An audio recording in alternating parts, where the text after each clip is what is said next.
खबर जनपद कानपुर देहात से आ रही है, जहां बुधवार को सदर तहसील अकबरपुर में नवनिर्वाचित अकबरपुर अधिवक्ता समिति का शपथ ग्रहण समारोह का भव्य आयोजन नवनिर्वाचित अध्यक्ष विपिन चंद्र दीक्षित की उपस्थिति में किया गया। कार्यक्रम में बतौर मुख्य अतिथि बार काउंसिल ऑफ उत्तर प्रदेश के पूर्व अध्यक्ष एवं मौजूदा सदस्य अजय यादव एवं विशिष्ट अतिथि के रूप में जिलाधिकारी कपिल सिंह एवं पुलिस अधीक्षक श्रद्धा नरेंद्र पांडे ने कार्यक्रम में शामिल हुए। आयोजित हुए शपथ ग्रहण समारोह में मानस तीर्थ नगरी गौरियापुर के महंत 1008 श्री देवनारायण दास जी महाराज वैष्णव एवं पनकी धाम के महंत ने मौजूद रहकर सनातन धर्म की परंपरा को अविरल धारा बिखेरी। आयोजित हुए शपथ ग्रहण समारोह में मुख्य अतिथि एवं विशिष्ट अतिथि द्वारा नवगठित अधिवक्ता समिति के पदाधिकारी के साथ सर्वप्रथम दीप प्रज्वलित कर मां भारती को प्रणाम किया गया। तो वही कार्यक्रम को प्रमुख रूप से जिला बार के पूर्व अध्यक्ष पंडित रविंद्रनाथ मिश्रा, जिला बार के अध्यक्ष Mulayam Singh Yadav, bar council of Uttar Pradesh का चुनाव लड़ चुके एकीकृत बार के पूर्व अध्यक्ष विश्वनाथ कटियार सहित कई अधिवक्ताओं द्वारा अपना अपना संबोधन एवं नवनिर्वाचित अधिवक्ता समिति के पदाधिकारी को कार्य करने के बारे में जानकारी दी। कार्यक्रम के मुख्य अतिथि बार काउंसिल ऑफ उत्तर प्रदेश के पूर्व अध्यक्ष अजय यादव द्वारा नवनिर्वाचित अधिवक्ता समिति के समस्त पदाधिकारी को पद एवं गोपनीयता की शपथ दिलाई गई। अध्यक्ष विपिन चंद्र दीक्षित द्वारा महिला सशक्तिकरण का ध्यान देते हुए महिला साथी अधिवक्ताओं एवं समाज सेवा के क्षेत्र में काम कर रही समाज सेविकाओं को भी मंच पर बुलाकर उपाध्यक्ष रुचि यादव के माध्यम से उनका स्वागत सत्कार कराया गया। इस दौरान जिले के समस्त तहसीलों के अध्यक्ष, महामंत्री, जनपद न्यायालय से जिला बार एसोसिएशन, एकीकृत बार एसोसिएशन एवं जिला बार माती कानपुर देहात संगठन के पूर्व एवं वर्तमान पदाधिकारी मौजूद रहे। कानपुर देहात विधान केसरी संवाददाता अनूप कुमार गौड़ की रिपोर्ट। डालने का अधिकार है। तो मैं बैठे बैठे ये सोच रहा था कि बात हो रही थी कितने मत से कौन जीता क्या जीता, विपिन जी की काफी देर तक चर्चा हो रही थी। तो विपिन जी, मेरा तो एक ही निवेदन है कि वो पंडित अटल बिहारी वाजपेयी जी ने कहा था जब प्रधानमंत्री बन गए कि उन्होंने कहा जिन्होंने मुझे वोट दिया वो भी और जिन्होंने वोट नहीं दिया वो भी, पूरे देश के प्रधानमंत्री थे। तो अब आप माननीय अध्यक्ष हैं और आपकी जो कार्यकारिणी है, मैं तो अनुरोध ही कर सकता हूँ, मैं आपका मेंबर नहीं मैं अनुरोध कर सकता हूँ, यही है कि सबको साथ लेके चलिए। जिसने वोट दिया उसने भी, जिसने वोट नहीं दिया उसको भी। बैठिए, आप बैठिए, है ना।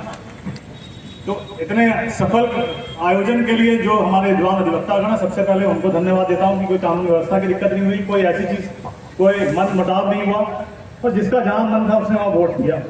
तो ये विपिन जी के साथ बैठा था तो धीरे धीरे परिचय कर रहे थे। जब वहाँ मंच पे कोई जा था, उन्होंने कहा साहब ये 12 बार जीत चुके हैं, ये 13 बार जीत चुके हैं, साहब ये बड़े कद्दावर है, ये यहाँ रहे हैं।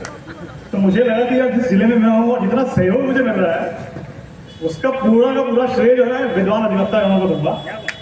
आज मुझे यहाँ बैठ के एहसास हुआ, शायद हो सकता है कमरे में जब हम बैठे होते हैं और सुबह दिन से शाम तक बैठे रहते हैं तो कई सारे लोगों का सहयोग होता है, उस समय प्रत्यक्ष रूप से ध्यान नहीं आता, हम बिजी रहते हैं, ध्यान नहीं आता। अभी मुलायम सिंह जी भी बोल रहे थे, कई सारे हमारे विद्वान अधिवक्ता बोल रहे थे, लेकिन हम लोग अगर अच्छे से काम कर पा रहे हैं, सबसे पहले तो आपका सहयोग हमको मिलता है। मैं व्यक्तिगत रूप से मन से सभी विद्वान अधिवक्ताओं का धन्यवाद देता हूँ। दूसरी चीज जो मन में भाव आ रहा था वो आपसे शेयर कर रहा हूँ, और आपकी अनुमति हो सकता हूँ। वो ये था कि हमारा और आपका दोनों का उद्देश्य क्या है।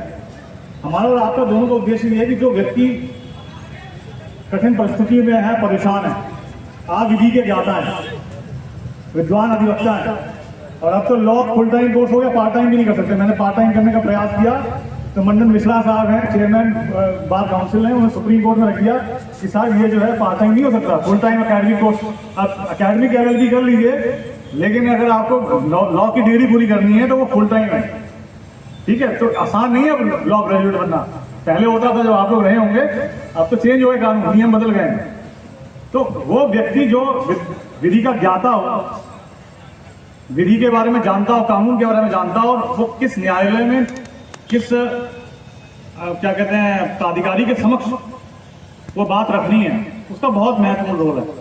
हम लोग भी जैसे सरकार की ओर से करते हैं, स्टेट की ओर से करते हैं, या डिस्ट्रिक्ट मजिस्ट्रेट ऑफिशियल पार्टी होते हैं, कई सारे इलेक्ट पिटिशन होती हैं माननीय उच्च न्यायालय में और सर्वोच्च न्यायालय में, हम लोग फॉर्मल पार्टी होते हैं। तो वहाँ पे भी जो हमारे ये सेवा का मौका अधिवक्ता समिति अकबरपुर कानपुर देहात के द्वारा प्राप्त हुआ है। सभी अधिवक्ताओं ने जो ये हमें सम्मान दिया है और सेवा का जो मौका दिया है, उस पर कहना चाहूँगा हमारी एक पूरी कमेटी हमारे साथ है और हम लोग एक साथ मिल करके इस एसोसिएशन में अच्छे से अच्छे कार्य कराएंगे।